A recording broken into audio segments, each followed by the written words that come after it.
feiticeiro, mas ele já deve estar acima disso. Mas o que te fez deixar, falar, vou sair dessa vida, abandonar? Pois é, até então, né, estava tudo bem. Quando eu percebi que haviam rumores, eles estavam preparando a minha mente, né, para você entrar num ritual de sacrifício humano, né, quando eu comecei a ver que aquilo tipo de coisa rolava dentro daquele grupo, aquilo ali me acendeu um alerta dentro de mim. Eu falei, pô, que loucura é essa, né? Porque eles querem extrair o adrenocromo, né? Já ouviu falar disso? Não. É uma substância que o nosso corpo produz sob estresse, sobre medo, sob estresse. Então, é adrenalina, né? É um sangue carregado com adrenalina. Então, especialmente o sangue jovem, o sangue de uma criança de 7 a 10 anos, por exemplo, é um sangue mais puro. Inclusive nos Estados Unidos tem uma pegada, já está funcionando isso. Acreditam que sangue jovem pode fazer você rejuvenescer ou até retardar o envelhecimento. Isso é fato, você pode googar aí e ver.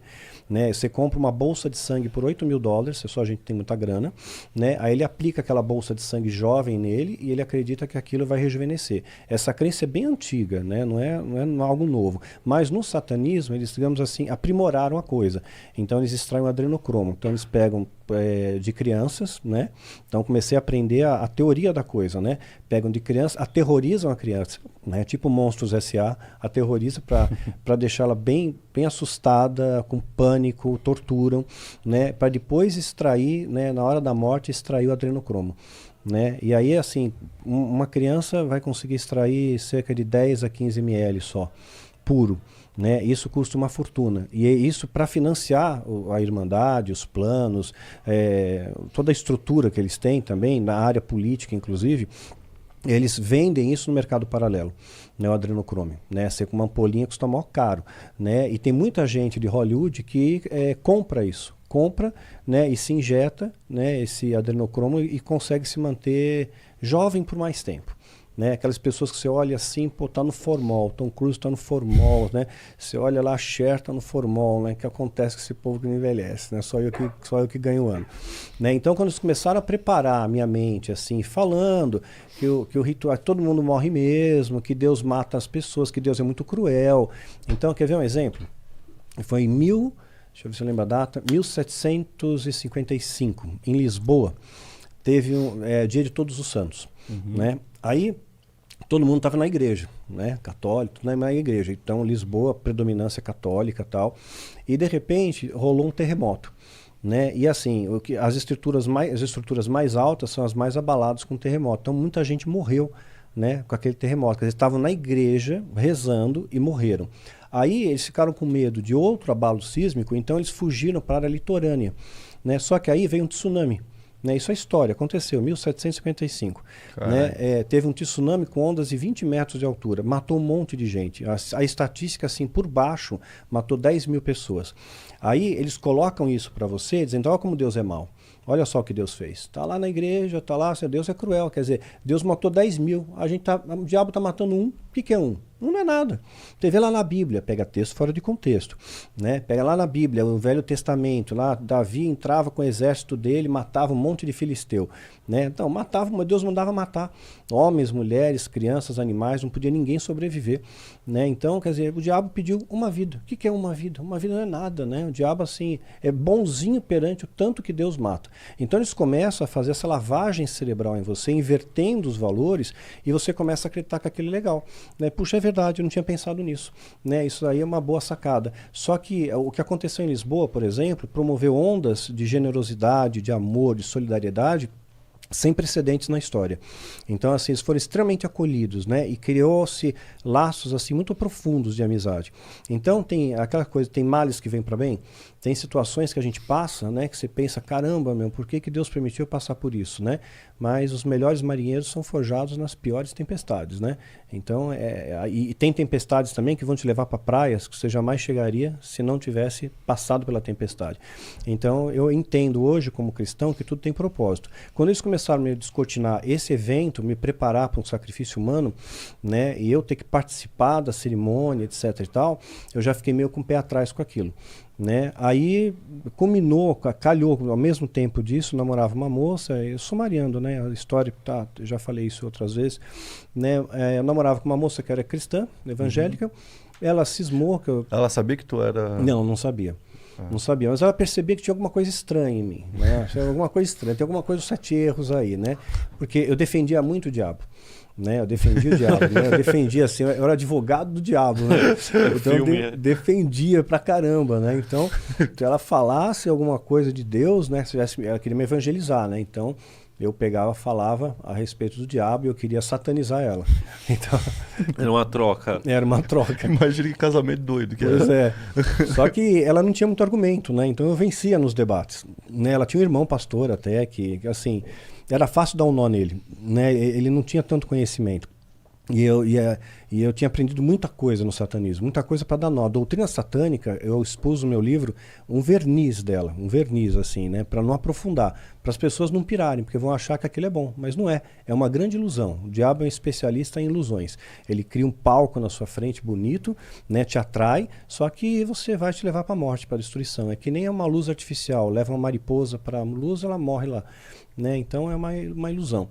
E nesse inteirinho ela marcou com um pastor, né, para orar por mim, tal. Aí eu fiz um feitiço contra ele, né, para ele não ir ao encontro. Ele não foi, né, o meio do filho dele sofreu um acidente, né. Aí nada para machucá-lo, eu só queria impedir que ele fosse, né. Aí ele marcou uma segunda vez, né, fiz o feitiço novamente para causar um dano nele, né, que um dano que fosse nele. Aí ele bateu o carro, deu perda total no carro, mas ele saiu inteiro, ele saiu ileso, assim, não teve nada grave, teve escoriações leves, né? E aí eu achei estranho, falei, pô, alguma coisa está errada, né? Aí chamei os sumos sacerdotes para me ajudar a fazer um ritual mais robusto contra ele. 13 vidas foram oferecidas pela vida dele. Então, se ele morresse, 13 vidas seriam ceifadas como pagamento aos demônios. Então, eu tinha certeza que aquele pastor ia morrer. Mas ele foi ao encontro, quis conversar comigo. Ele chegou acabado, cansado, né, exausto, e me chamou para conversar com ele. Eu tive muito medo dele. E eu não tinha por que ter medo, né? Porque eu estava envolvido com a alta magia, acreditava que eu tinha o meu anjo guardião, que era um demônio, o tal do Abraxas, né? Estava no meu ápice da forma física, né? No Kung Fu. Então ele não era um oponente, mas eu tive muito medo dele. Ele tinha alguma coisa nele que assim me incomodou, né? E eu peguei e vou enrolar o cara, né? Ele falou, vou falar com você por 5 minutos. Me dá só 5 minutos. Eu entrei na sala dele, né, ele fechou a porta, trancou a chave, eu fiquei preocupado, olhei para a janela, vi que a janela tinha grade, tinha que emagrecer muito para passar lá. Calculei assim, pô, tem que ter pijama de uma listra, né? Não vai dar. Então, eu falei, pastor, não quero mais falar com o senhor. Ele falou, não vou mais falar com você, só vou orar por você. Aí eu vejo uma mão crescendo assim, caí no chão, perdi a consciência, me debati. Isso durou umas 3 horas, segundo ele, depois. E eu estava muito arrebentado no final. Ele me ajudou a levantar, estava muito machucado, hematoma, a roupa rasgada, corte. Ele falou, você se debateu, né? Eu não consegui te proteger. E a sala dele estava bem destruída, né? Tudo derrubado no chão. Né? E aí, aquele dia, ele quando você aceita, né, Jesus, você faz uma oração guiada, né? Alguém te ajuda. Né? Então, ele fez eu repetir as palavras, né? Aceitei Jesus naquele dia, né? E aí sim eu fui invadido de uma paz que transcende o entendimento. É claro que a seita me perseguiu, porque eu tinha medo que eu revelasse os segredos, né? Porque tem segredos que são herméticos ali, que você não pode contar. E eu nunca contei, mesmo porque não edifica. Então, quando eu lancei o meu livro Filho do Fogo, a série Filho do Fogo, foi muito perseguido, porque eles imaginavam que a igreja... Porque, assim, eu tinha feito parte de um grupo que tinha entrado em algumas igrejas. Você vê o discurso de uma igreja há 20 anos atrás, né? E o discurso da igreja hoje. 20 anos atrás falava de amor, de perdão, de santidade, falava de outros valores. Hoje é prosperidade. Prosperidade é unção, é o poder, é a loucura, né? O milagre, é tudo gira em torno do dinheiro, né? Da glamorização do dinheiro. O amor ao dinheiro, né? Que é a raiz de todos os males. Então, entraram na igreja, espalharam na igreja doutrina de demônios e doutrinas humanas, conforme a Bíblia diz que ia acontecer. E isso trouxe vaidade para o coração de muitos pastores, né? Muitos pastores foram vaidosos com isso, né? Você chega aí, você é o cara, né? Dá um dinheiro para ele, né? Então você comanda a igreja, não é mais o pastor que comanda, é uma outra pessoa que está por trás que está financiando o pastor. O pastor virou um boneco ali, né? Financiado com dinheiro, e ele fala o que os caras querem que ele fale. E aí criou-se uma doutrina paralela, que é a doutrina que a gente vê hoje. Ato profético, apóstolo, não existe apóstolo, né? E tem apóstolo hoje, pai apóstolo, inventaram outro, apóstolo rei, né? Inventaram um monte de título. E tudo pra... Mano, Então, só pra entender. Aí você queria barrar ele pra não ir chegar lá até o encontro. Isso. Aí ele tipo, foi, se quisesse, ele chegou. Mas se você quisesse que ele não chegasse pra tirar a vida dele, tinha que dar 13 vidas pro diabo, é isso? Na verdade, seria o diabo receberia posterior. Depois. Ele não recebe adiantado, né? Ele recebe a posterior. Uma vez que foi feita aquilo que foi combinado com ele, você tem que pagar aquilo. Se não pagar. Se você não pagar, você está lascado. Quer dizer, eles colocam todo o terror do mundo em cima de você. Eu nunca conheci ninguém que diz que pagou para ver. É porque eles colocam todo um terror em cima de você. E também dizem que uma vez que você entrou, você não pode sair. Se você sair, você corre risco de vida.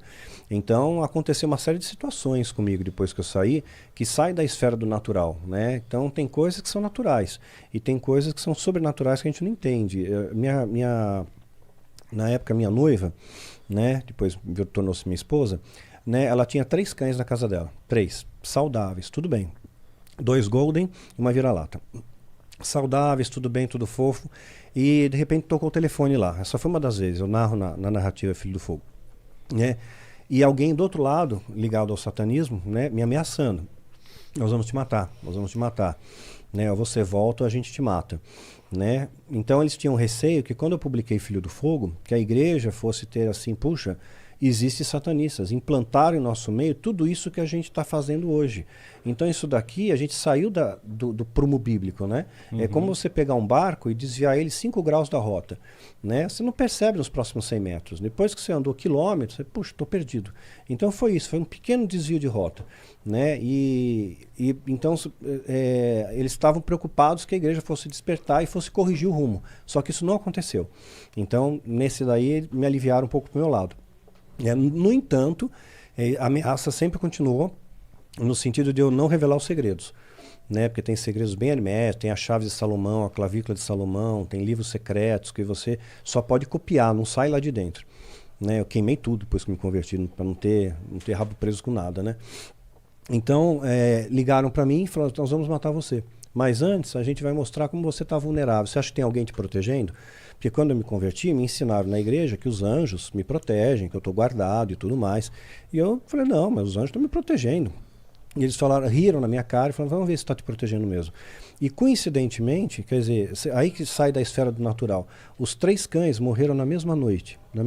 Não deu tempo de chamar o veterinário, né? Um começou a passar mal, o outro também, de manhã os 3 estavam mortos. Então, você pode imaginar 1000 coisas, né? A veterinária que veio depois, né, dar uma olhada, que chegou tarde, era bip, era pager, não tinha celular. Então, você mandava uma mensagem pelo bip, né? Pelo pager. E quando a veterinária tomou ciência e já estavam mortos, ela olhou pela língua, né, pela coloração da língua, se foi envenenamento, falou, não foi envenenado. Mas ela não soube explicar a causa da morte. Provavelmente, né? Foi um feitiço que eles lançaram. Provavelmente um feitiço. Aí depois, no outro dia, eles ligaram de novo para mim. Tá vendo? O próximo é você. Você não está protegido. Então, assim, foi bem punk, né? Você passar por toda essa situação, assim, foi bem complicado. Não foi fácil, não. E, na verdade, eles desistiram da ideia de te pegar, então. Eles insistiram bastante durante um período, né? E uma das vezes eu cheguei a falar com eles por telefone, né? Eu falei, olha, né, eu vou falar sobre o cristianismo, eu vou falar sobre o poder de Deus que triunfa sobre o poder do mal. Mas eu não vou revelar segredo de alta magia, né? Isso não edifica ninguém, né? Se eu fizer isso, eu estou dando um tiro no meu pé, eu tô indo contra Deus. Né? Eu vou ensinar bruxaria na igreja. É antagônico, né? Então, e aquilo parece que baixou um pouco a poeira e eu deixei de ser um alvo. Mas nos meus livros, né, eu coloco algumas coisinhas. Né? Então, que nem esse que tu tá aí. Esse aqui